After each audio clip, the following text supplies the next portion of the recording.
All empires begin as spells, enchantments woven from fear of contamination. The occult is not what hides in the shadows, but what organizes them, the unseen physics of purity and filth. From ancient temples to Twitter feeds, rulers have used excrement not only as insult, but as theology. A language that divides the pure from the polluted, the worthy from the disposable. When a leader talks about draining the swamp, cleansing the nation, or flushing out corruption, they're not just being crude. They're performing an old ritual of power, a rite of purification by projection. Tonight we explore this underworld of perception where waste becomes the language of command. What the priest calls sacred, the magician calls circulation. Both are plumbers of the invisible. We'll see how the gods leaked the world into being, how priests and kings learned to manage the runoff, and how, in our time, politicians weaponize the same imagery to define who belongs inside the walls and who gets dumped outside them. This isn't a history of toilets. It's a history of control. The politics of shit has always been the politics of sovereignty.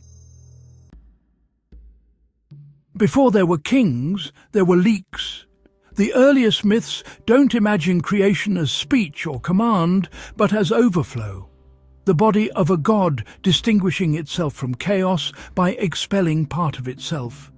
To excrete is to separate is to create. The boundary of being is drawn not with words, but with waste. From the start, the sacred body is a system under pressure, and power means knowing how to release without dissolving. In Egypt, Atum stands alone in the primordial dark and brings forth the world, not by decree, but by emission. His hand becomes his consort, his spittle the seed of air and moisture, creation as runoff. The Vedic Prajapati performs the same cosmic hygiene. Beings leak from his fluids. Every god and creature an accident of divine digestion. These stories make the mess itself the mark of mastery. The deity who can leak and live through the leakage proves dominion over the border between inside and out. The Greeks turned the insight into comedy. Baubo revives the mourning Demeter not with wisdom, but with obscenity, flashing her sex until the goddess laughs and life returns. Renewal arrives through indecency, the circulation of life restored by laughter and leak. The Aztec Earth Mother Tlaltecutli devours and defecates the material of the world, making soil from divine digestion. Across continents, holiness depends on flow. Stagnation is death. Religion begins as plumbing. So the mythic ruler is the first regulator of drainage. His body mirrors the cosmos. When he purges, the heavens clear. When he clogs, the realm festers. The primal theology of power is digestive. Order as metabolism. Creation as controlled release. The gods did not command the world into being, they emptied themselves of it, and every empire since has followed suit, mistaking good management of the leak for divinity itself. Once the gods finished leaking, someone had to clean up. That job fell to the priest, the world's first manager of hazardous materials. In the beginning, holiness wasn't about insight or virtue. It was about waste management. The sacred wasn't what you believed, it was what you kept out of sight.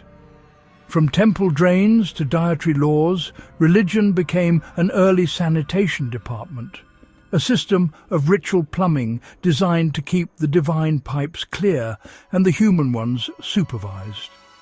In Leviticus, cleanliness is not metaphor but commandment. To bleed, to ooze, to touch the dead, all are temporary expulsions from the social body. The latrine must be outside the camp, and so must the unclean. Purity laws worked like zoning codes. They drew borders between sacred center and polluted edge. To defecate was to step beyond the wall. To purify was to return. The politics of exclusion was born in the name of hygiene. Whoever controlled what counted as filth controlled who counted as human. Other civilizations made the same connection. The Zoroastrians warned that waste invited demons. The Romans built the Cloaca Maxima, a sewer so grand they worshipped it as a goddess. Clean flow meant cosmic order and civic obedience.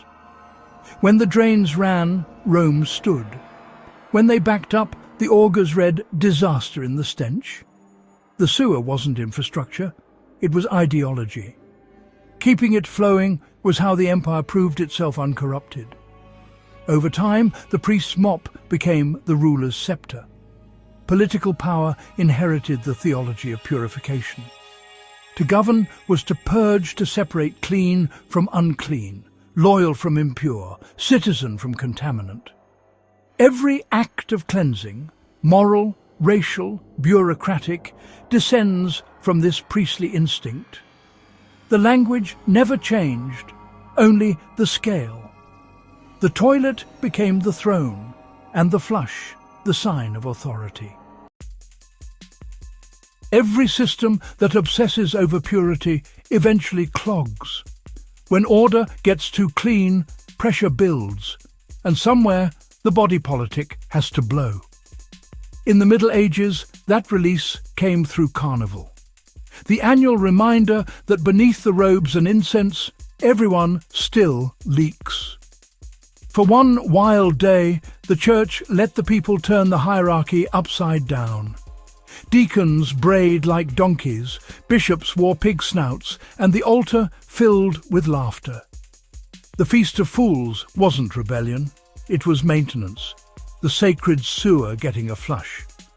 The point was not to mock faith, but to keep it from suffocating under its own sanctity. By letting the world fart in church once a year, the clergy kept the rest of the calendar intact. Better to have ritualized chaos than spontaneous collapse. Carnival was theology's pressure valve, an act of hygiene disguised as sin. The people ridiculed their betters, but in doing so renewed the bond between ruler and ruled. After all, the king who could survive a little shit thrown his way proved he was strong enough to govern. Writers and artists carried the carnival spirit forward. Rabelais filled his books with giants who ate and defecated nations, turning digestion into philosophy. Painters like Bruegel turned peasant moonings into political diagrams. Their grotesque humour wasn't crude, it was critical infrastructure. Laughter was how societies drained their fear of authority. The fool's fart was civic therapy. But carnival is always temporary. When religion tightened its belt during the Reformation, the laughter dried up. The sacred ass was banished from the altar, and satire retreated to the margins, from parade to pamphlet, from street to print. Yet the need remained. Every age must find its fool, because when the powerful stop being laughed at, they start believing their own perfume. The body politic, denied its annual purge, begins to rot from the top down. When faith stopped laughing, it started straining. By the 16th century, the Church had spent centuries hoarding holiness, gilding, bottling, and policing it until the system jammed. Salvation had become constipation indulgences sold like laxatives, grace rationed by the ounce. Into this blockage stepped Martin Luther, a monk with stomach troubles and a theology to match. His revelation wasn't ethereal, it was visceral. The soul, he decided, didn't need to clench, it needed to release. Grace was flow restored. Then came the printing press, the miracle of modern plumbing. Where monks had once copied scripture, drop by drop, the press turned faith into circulation. Pamphlets poured from Wittenberg like divine diarrhea, unfiltered, unstoppable, public. Luther's words came wrapped in insult, fart jokes, and bodily imagery. His opponents replied in kind, depicting him as a bloated sow spewing heresy. The debate didn't ascend, it expelled. Theological argument became a fecal exchange: who produced purity, who spread corruption, who deserved the flush. That may sound crude, but it democratized discourse. The press made the bowel public. Anyone could print, purge, and pass it along. Ideas moved like digestion through the body of Europe, fermenting, stinking, vital. Out of that circulation grew what we now call the public sphere. Coffee houses, pamphlets, taverns, each a latrine of opinion, where citizens gathered to relieve themselves of thought. The act of publication was an act of release. The Reformation was less a new faith than a plumbing reform. It replaced the hoarded mystery of the altar with an open pipeline of words. It taught that salvation could move through common channels, that the soul could excrete its truth without priestly permission. The Church lost its monopoly on purification. The public found its voice in waste. Modernity began not with enlightenment, but with a flush. The Enlightenment promised to clean everything. Europe declared itself disinfected. Minds scrubbed by reason, streets lit and drained. Philosophy traded incense for plumbing diagrams. Order meant no leaks. The age of light was also the age of lime pits, powdered wigs, and perfumed virtue. Civilization, they claimed, had finally mastered its smell. But under every polished salon floor, the sewer still ran. Humming like a conscience the philosophers pretended not to hear. The same thinkers who praised rational clarity built entire cities on the model of a body arteries for trade, bowels for waste, lungs for law. When the pipes worked, society was healthy. When they clogged, reformers called for cleansing. Politics became medicine. Filth was no longer sin, but dysfunction, to be treated, not confessed. Yet class turned purity back into theology. The poor were labelled dirty by nature, their stench a moral failing. Cleanliness became a caste system disguised as progress. Satirists refused the perfume. Swift's Gulliver extinguishes a royal fire with urine and is punished for saving the palace the wrong way. Pope's Dunciad imagines stupidity as a rising flood of sewage, drowning letters and learning alike. Hogarth and Gilray filled their prints with belching ministers and farting kings. Their art performed a civic cleansing of its own, not by hiding the excrement, but by showing it. They reminded polite society that enlightenment without discharge is just constipation with chandeliers. By the century's end, Europe gleamed, paved, piped, and self-congratulatory. But reason's sparkle rested on the same old logic: purity through exclusion, order through disposal. The sewer was buried, not abolished. Civilization had merely moved its filth underground and called the silence enlightenment. By the 19th century, civilization claimed it had conquered filth. The miracle wasn't moral, it was mechanical. The flush toilet, the sewer, the soap factory. These were the new sacraments of modern faith. Joseph Bazalgette's London sewers turned plague water into public health and the engineer into high priest. The old theology of purity had become civic infrastructure. Salvation was a matter of drainage. But what vanished down the pipes didn't disappear. It reappeared as class. The poor were no longer sinful. They were unsanitary. Contamination replaced damnation as the mark of exclusion. Odour became evidence of inferiority. Hygiene, proof of virtue. The same logic that once banished lepers now policed neighborhoods. Clean meant respectable, productive, white. Dirty meant dangerous, idle, foreign. The body politic was redesigned as a plumbing diagram. The center pure and pressurized, the margins left to overflow. Empire exported this ideology abroad, selling soap with sermons attached. Sanitation became civilization's missionary weapon, and contamination its excuse. Inside the home, that gospel of purity turned inward. Privacy replaced ritual. The toilet made excretion invisible. The bourgeois conscience did the same for guilt.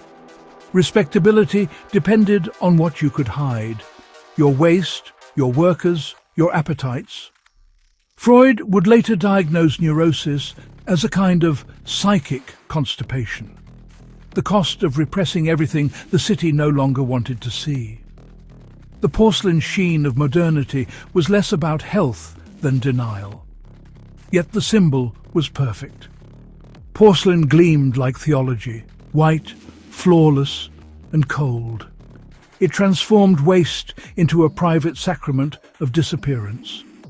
Each flush rehearsed the same ritual: remove the contaminant, confirm your purity.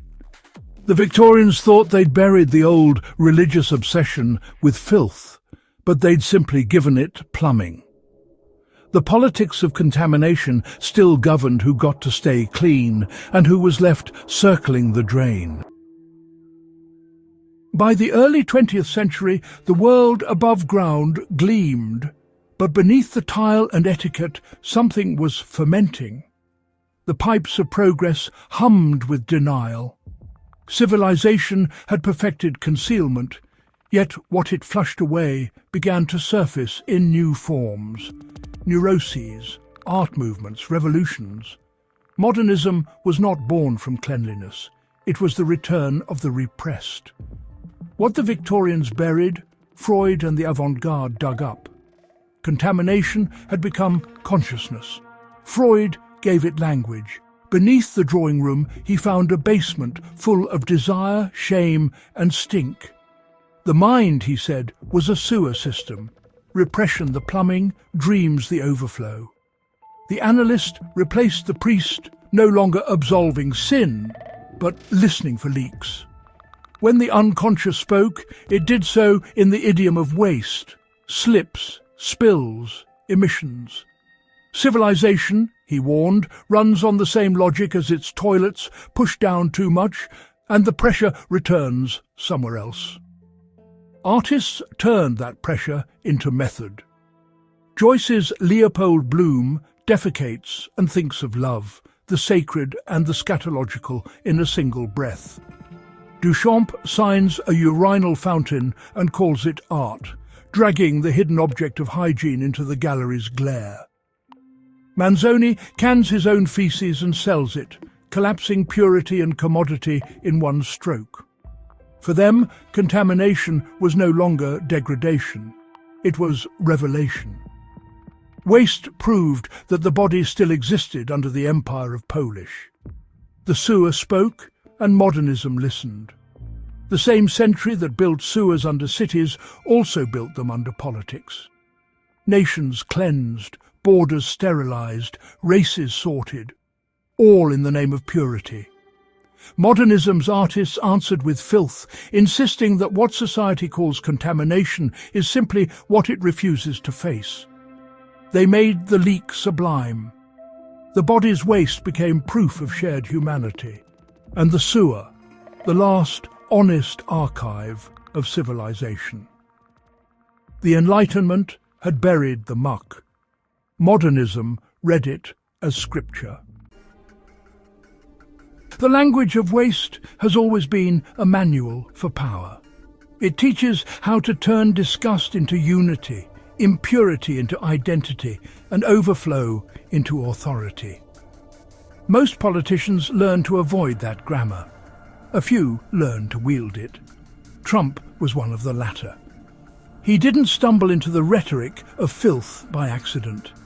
He recognized its force and deployed it with instinctive precision.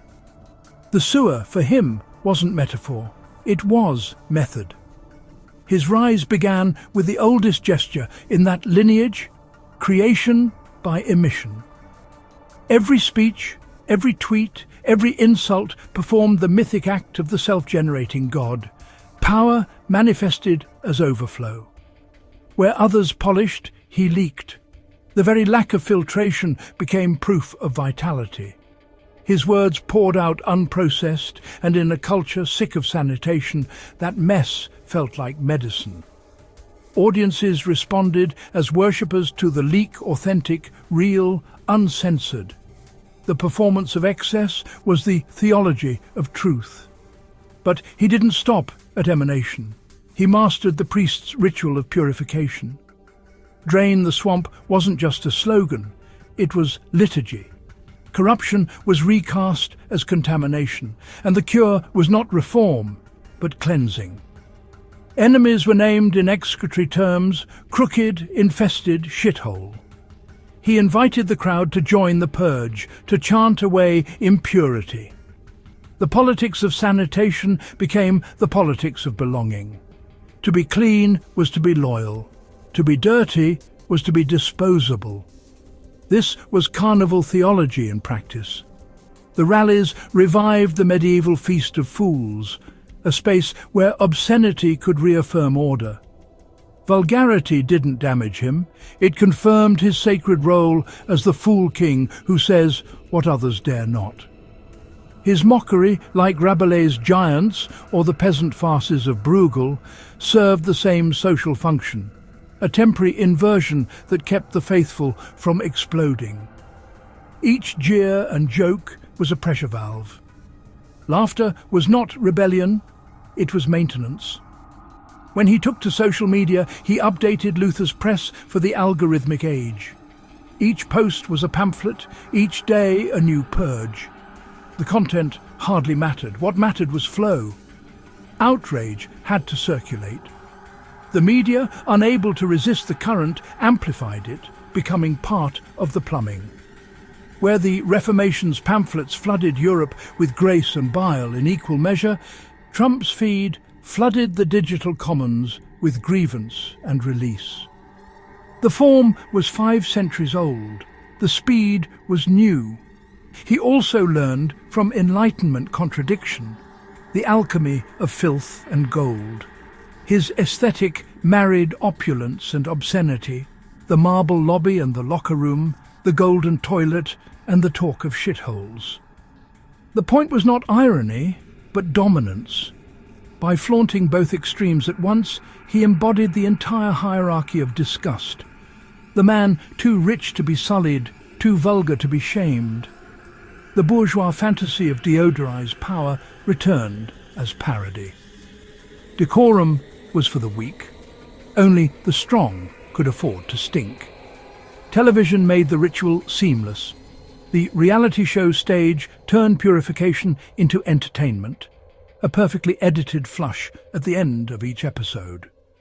The catchphrase, "You're fired," was less a decision than a symbolic expulsion, a weekly purge before a national audience. Later, politics followed the same rhythm. Every scandal was another episode, another release. The performance of chaos, contained just enough to be safe, trained the public to crave the next flush. And then came revelation. Like the modernists before him, Trump transformed contamination into truth. His offensiveness became credential. He wasn't polite because politeness was a lie. The dirtier he appeared, the more honest he seemed. It was Bataille's sacred waste recast for television, filth as the proof of vitality, indecency as illumination. What the Victorians buried and the modernists exposed, he monetized. The sewer became brand. Through it all ran the same logic, the politics of flow. The leader expels, the crowd responds, the opposition absorbs. The cycle is self-sustaining because the relief is addictive. Each purge demands another. Each outrage prepares the next. This is not echo, but execution. the conscious or unconscious use of ancient technique in digital form.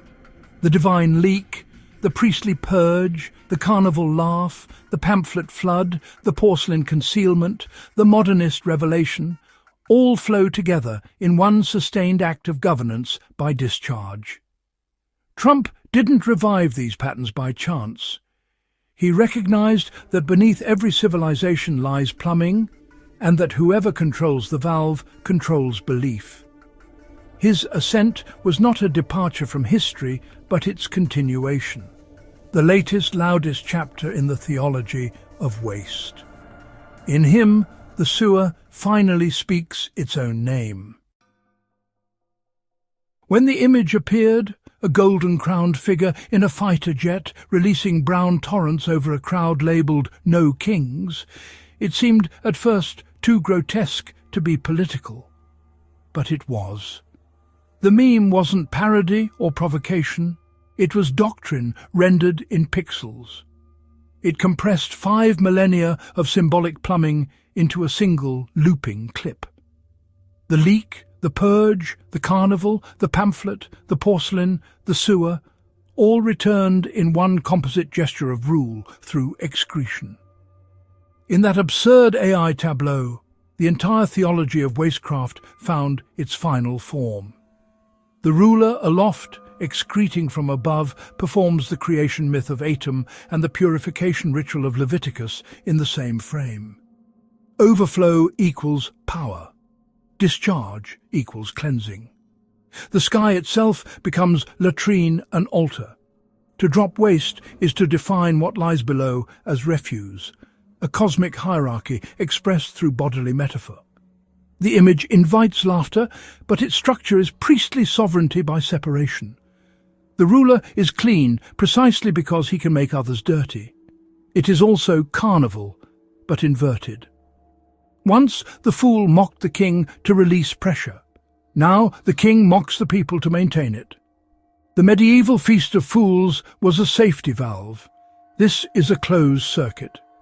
The ruler performs vulgarity, not to equalize, but to humiliate. The excreta remains untouched. The wastelands elsewhere. The laughter it generates is no longer collective, but disciplinary. The carnival has been nationalized. The meme also continues the pamphlet tradition, a Reformation broadside translated into the language of the algorithm. Where Luther's prints showed popes defecating indulgences, the AI jet scatters digital waste across dissenters. It's the same grammar of heresy and purification, only automated. Every repost, every outraged commentary becomes part of the circulation. The excretion is the message, the virality, the proof of vitality. The public no longer reads, it reacts. The body politic no longer argues, it spasms. Even its visual polish carries Enlightenment irony. Top Gun cinematics over theological sludge. The juxtaposition of heroism and excrement is not accidental. It's a synthesis. The Enlightenment promised that reason would deodorize the world. The meme insists that deodorization itself has become deceit. Clean aesthetics now deliver dirty theology. The machine-polished image of filth completes the bourgeois cycle. The toilet goes public, but remains gold-plated. Beneath the spectacle, the metaphysics remains exact. The meme divides humanity into 3 stations. The excreta, pure by dominance, the witness, purified through identification, and the target, defiled by projection. Each scroll through the feed reenacts the ritual. Those who cheer participate in the cleansing. Those who recoil become the dirt. The medium doesn't conceal the right. It automates it. Every click is a minor ablution. And yet the structure is perilous. In the theology of waste, the God who leaks risks being consumed by his own overflow. The same logic that elevates him, vitality through emission, also threatens to drown him when the current turns. Every purge invites reversal. Every flush carries backflow. What was meant to cleanse can contaminate. The meme that crowns him may also mark him as the polluted one, the god whose own leak becomes uncontrollable. That is the ancient warning hidden in the joke. From Atom to Luther to Duchamp, every excretory myth ends with collapsed creation devours itself, satire corrodes its author, the sewer floods the palace. The modern image adds only speed. In the infinite loop of the feed, the excreta never finishes. He drops waste forever, endlessly recycling his own emissions. The performance of power becomes its parody, the leak eternal. And so the cycle closes. The meme is not a rupture with civilization's story of waste, but its digital recitation. It condenses the myth of divine leakage, the priest's sanitation, the fool's laughter, and the modernist revelation into one consumable act of symbolic plumbing. It is, in short, Excreta et Imperium, the rule of shit as spectacle. The drain has gone electric, but the theology is the same. To rule is to discharge, to define oneself by what one expels, to rise by raining downward. From spittle to scripture, from drain to data, the waste has always found its way back. The meme only shows us what we have always believed, that filth is the most reliable proof of life, and that power, in every age, knows how to weaponize the flush.